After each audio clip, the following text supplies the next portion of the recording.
Welcome to the NBA Coast to Coast podcast brought to you by thelines.com. Coming to you from the West Coast, Josh Lander, joined by Nate Weitzer. He's on the East Coast, and we're looking at play props here for Game 1 in these Western Conference Finals. Also have a Best Bets video up for you from this one as well with 4 other plays, so make sure to subscribe to that page and continue to follow along with us the rest of this postseason. Also want you to head to thelines.com. Use that prop finder tool that we have up there if you're shopping those lines. Get all the best odds and lines available to you from these books giving us bets this postseason. Nate, let's kick off things right here in this Western Conference Finals and get into your first play a prop. Yeah, I'm going to buy the dip for our guy, PJ Washington, who had a very quiet game in Game 6 to close out OKC. I mean, just got into foul trouble early and then never got into a rhythm and actually didn't score till the fourth, right? But then hits the biggest shots of the series, basically, to close them out.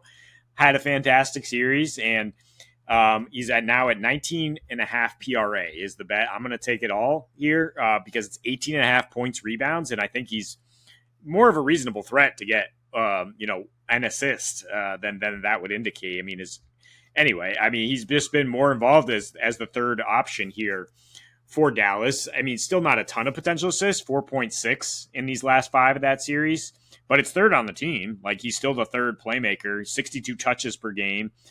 More time on the ball has increased throughout that series because he's had to attack some closeouts. This OKC was like, okay, we can't let this dude shoot anymore. And as a rebounder, number 2 in rebound chances, 10.4 with a 64% success rate in those 5. So even though he had an off night in Game 5, he still goes 10, 10, and 4 and gets you this prop pretty easily. And so, I mean, I think you could consider 10-1 for a double-double. You can consider plus 130 for him to hit 3 threes.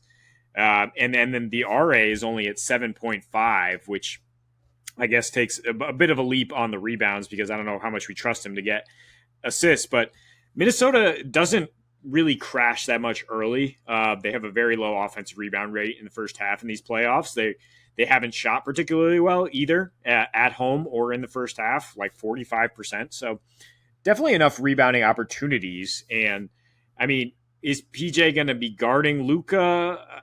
I mean, guarding Ant at times, perhaps, but I think he kind of has to guard Cat, and I think Cat kind of has to guard him, which, you're going to fade Cat's rebounds because PJ is much more of a three-point shooter, but I mean, this definitely gives PJ more opportunities to board than when he was guarding SGA, to say, like, he's on Cat, and he's much closer to the basket, and as far as Cat defending him, like, this is a big switch-up for after guarding Joker and Aaron Gordon, guys who are operating way down low, is now Cat's going to have to be running out to the perimeter, closing out under control, and not giving up the 3 or the drive. And PJ's probably going to be pretty good at taking advantage of that. His last 3 against Cat, he averaged 15, 6, and 3 pretty much. Only 28 minutes per game because he was on the freaking Charlotte Hornets. And, those weren't that competitive of games at times. But he shot 53 and 44%. And also, the last 2 of this season, 7 rebounds per game, 4 assists per game. So he was getting those peripherals and finding success shooting the ball against Cat. And, yeah, we'll see how Minnesota defends Luka because if they load up, right, I mean, it's just open corner 3 season for PJ Washington. Yeah. I'm with the PJ bet. I think there's going to be a lot. I mean, there's a lot to look for here. So, like, full transparency, like, most of my plays here for Game 1 in both these series are half unit plays because I do want to sort of test out a couple matchups, but mostly in this one. I think in the Eastern Conference Finals game, we have a pretty good idea of, like, well, this, like, there's 2 forwards and there's 2 guards and there's 1 center, and there's going to be a mishmash of the guards switching off each other and the forwards switching off each other, and the centers will go at it. In this series, we've seen some gimmicks, right, where we had the Rudy Gobert free safety look and Cat being the one to guard to guard Jokic. But like you said, like, you can't put Cat on Gafford or anybody because, one, like, who cares? Like, neither of those dudes are going to get, none of the centers on the Mavs are going to get Rudy into foul trouble necessarily, right? Like, unless it's pretty dumb fouls. They're only scoring in one of, like, 2 ways, which is catching lobs or, tip-ins essentially. And so Rudy doesn't necessarily need to foul on those. He'll probably be in pretty good position for those with his drop defense combined with his ability to box out and rebound as one of the best, if not the best in the league. But then that leaves Cat on PJ, and, like, very versatile big man, but like, yeah, I would take PJ as like in terms of quickness and a little bit more of the perimeter play. I would rather have PJ on offense, and that might be a little bit of a mismatch there, just from the standpoint that like if Cat is going in to get those boards a little bit more, then he's going to leave PJ open. If PJ misses shots off bat, could be a problem, but we've seen him score in other ways and continue to get involved. And I love the example of him getting 10, 10, and 4 in a game that he shot like absolute, crap, and still was contributing in those other ways to like be worthwhile. Let me move right into Cat here and talk about why I'm going under for his rebounds. And it's pretty correlated to some of the stuff you just spoke about, which is like, this is not the same series. Talked about this in the last game. You can't play Rudy Gobert drop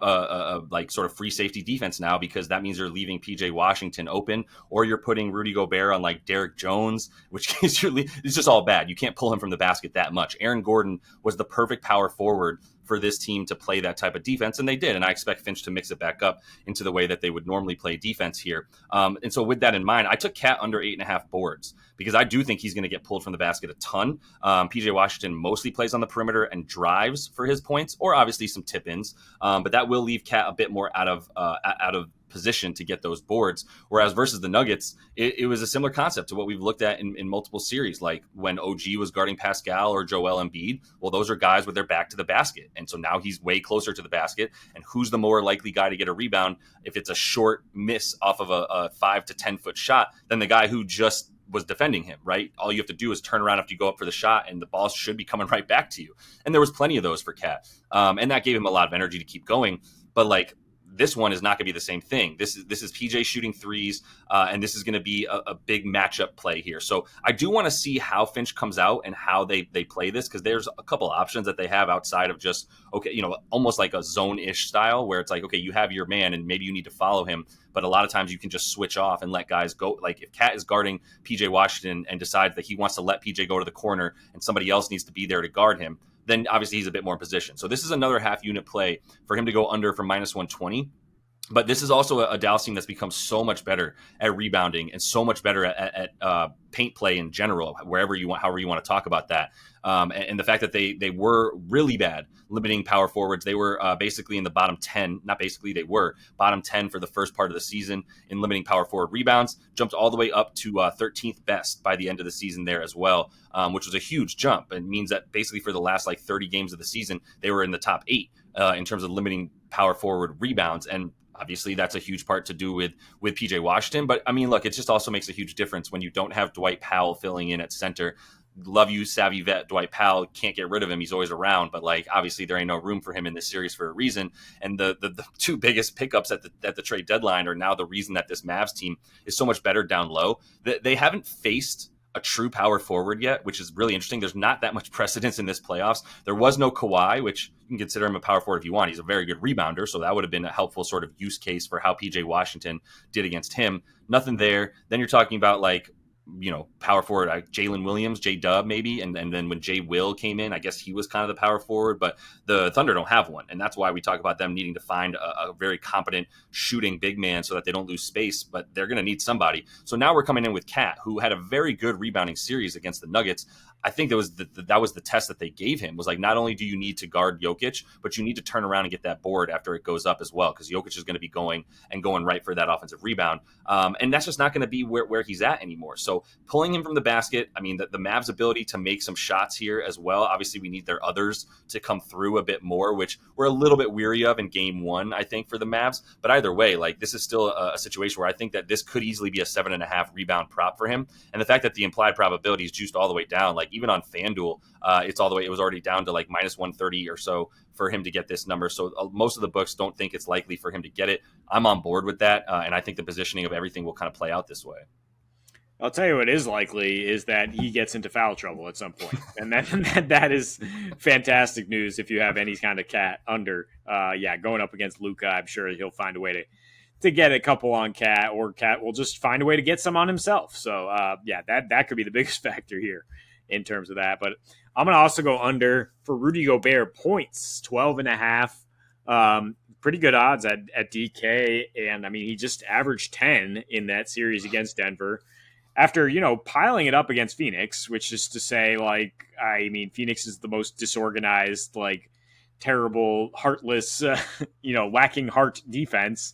And now you play a very connected, good interior defense. So just to put some numbers on it, the Suns allowed 2.1 points per possession on pick and roll in the playoffs. The Mavs are allowing 1.02, which is absolutely fantastic by comparison.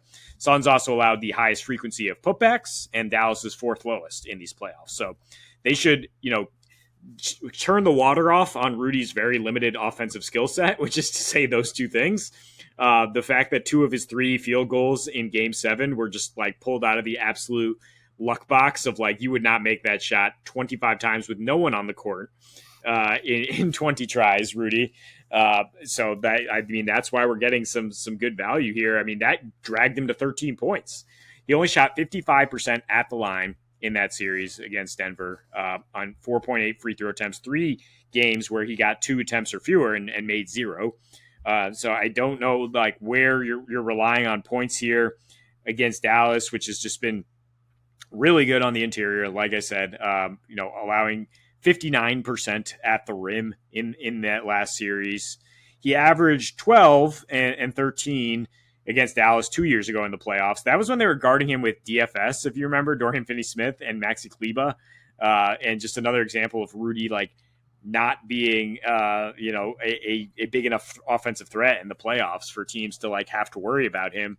And then on the other end, kind of exploiting his drop defense. And I mean, Kyrie and Luka both have really good shooting splits, both averaging about 31 a game in their last 5 against Rudy, which is a concern if you're betting the Wolves. But it's also another scenario where like maybe Rudy gets a little bit less time. I'm not saying he gets played off the floor. Like that's probably ridiculous. But like maybe he's just not guarding those guys as well as Finch and company would like, and then we get a little more Naz Reid and a little more quickness out there. Well, I mean, I'll say this. Evan Scrimshaw, also a contributor to the lines, loves Rudy to get taken off the floor. I was chatting with him a bit earlier about it, and he's full on like, I don't think this is a Rudy series. I think Finch is going to have to make some tough decisions here with Rudy. So that's some like-minded stuff from you there. The other thing is which shot was more ridiculous and less likely to go in again for Rudy, the turnaround or the like switch to his left hand and throw it over his head against the backboard? But like, which one did probably that one, to be honest. Like, yeah. Yeah, the dexterity there, that was wild. And even Reggie Miller was like, I don't want to compare it to Michael, but did he just do the Michael switch hit? No, he didn't. He just flung it at the rim. But yeah, I would say a lot of lucky baskets came in some of those overs for Rudy, and you can look at those as juicy reasons for under in this one for points for him. So I'm with you on that. I'm going to go to an over. I think we had a ton of, we've each got 1 over, 1 under here. I've got a Derek Jones over. And it's funny, we're going over for both the Mavs, but we like the Wolves to win. I'm fine with that. I don't care at all. Derek Jones Jr., over 11.5 points and rebounds. It's actually 12.5 at other places. So I'm good with that. I'm throwing in a little bit as well on the SGP for him with over 11.5 boards and points and rebounds combined, parlayed with 1+ 3-pointer made. And the reasoning for that would just, and it's minus 105 if you combine those two things. The reason there would just be he kind of needs to make one to get to the points and the rebounds. I mean, look, when he went flying over these numbers in the last 3 games of the last series, he was shooting really well for sure. So I'm not going to bank on him hitting like 3 of 5 or 4 of 6 threes or whatever he was doing in those last handful of games against the Thunder. Minnesota's much better at defending the corner 3 than the Thunder, who are the worst team at defending the corner 3 in the NBA. So it's not like those threes will be there necessarily. But I'll also say this: he hit 2 above the break threes per game at the last 3 of that series. So right there, you get the 2 that he's already made. But when he's gone over this 11.5 points and rebounds combined, he's done that 8 times in these playoffs, and in 7 of those games, he hit at least 1 3. So it seems like a pretty strong correlation between I need to make at least 1 3, and then now I'll make sure I get enough points to get me over the points and rebounds combined. And there's always the likelihood that the rebounds can help you get there with like 5 or 6, because this is at 3.5 for his core rebound prop, and I do prefer the over to that one as well, as that's what he's been doing in the playoffs. But as I mentioned, he had 8 games with where he's gone over in this number in the playoffs. And that's out of 12 total games. But in the first game, he played 17.5 minutes, had some foul trouble, and wasn't yet it wasn't really like a decision that Kidd had made that this dude needs to play 28 to 32 minutes now until really after that game 1. And then since then, he's played 28 minutes in every single game. And so I really like him to get another 30. Like he's just going to keep going from guarding the best dude to the best dude to the best dude. So at least we can bank on minutes, right? For Derrick Jones Jr. And that's what's a huge part of this is like the volume of minutes helps him get there. He's averaged 30.5 minutes in the playoffs, and we just saw him play 40 in that closeout game, which they decided like it was like we don't want to go back to Dallas. We're gonna just go all full on, all hands on deck. Plus, he was wicked hot shooting that game, so like that is gonna help obviously keep you on the floor. But you can't give him a lower floor than 28 minutes in this game with the amount that he's going to be out there to guard Ant Edwards more than anybody. I don't think they really want the Kyrie. I mean, look, Kyrie did wonderfully playing defense in that last series against J Dub.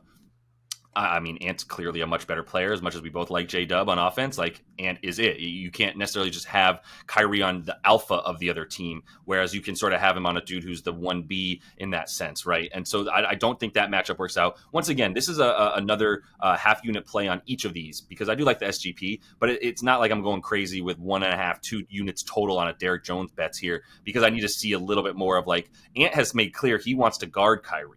Right, which does also mean that like at times they're going to be running back on defense and like Kyrie's going to have no choice but to guard Ant. So like that could happen, but either way, Derrick Jones has done an incredible job in those situations of finding himself when they're on transition, finding himself open in transition. He had a ton of those points in this last series as well, where he was able to sort of get open threes on the break rather than in the half court set there. So if he gets 28 plus minutes, really good chance for this. He's done that in 9 games in the playoffs where he's at least 28, and a few in there were like 27 and a half minutes as well. But over in 6 of those 9, and if you do actually make it to 27 minutes, he's actually over in 7 of 10. So it's a similar concept here. As long as he's right around 27 to 28 minutes, then he should be good to go as well. And I do think he'll continue to be the forgotten man, which will lead to threes and dunks for the point. So I don't like the 3-point prop is 1.5 at like plus 180 for him to go over at this point. So the books are really trying to lure us into like, you think Derrick Jones is going to make these threes, then you can get him to make 2. And it's like,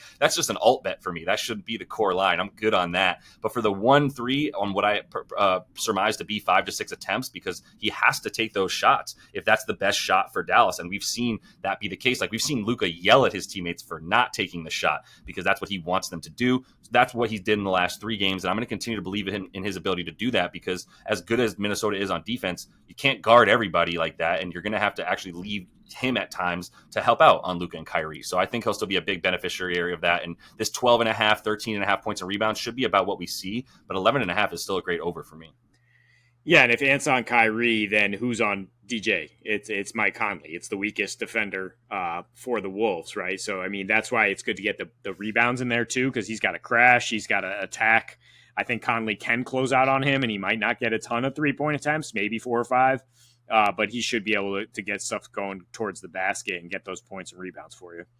Yeah, I'm just going to keep riding him to be a really, really, really good postseason performer in these types of situations. Like we always see one dude kind of break out a bit like this, and I think he'll continue to be that kind of guy. I have always really enjoyed Derrick Jones' game, but that's all the time we have for you in this one. Play up props. Also have best bets up in a separate episode here for Game 1 of this Western Conference Finals. We're bringing you these videos each and every day now for all these playoff games moving forward. So until we see you next, happy betting.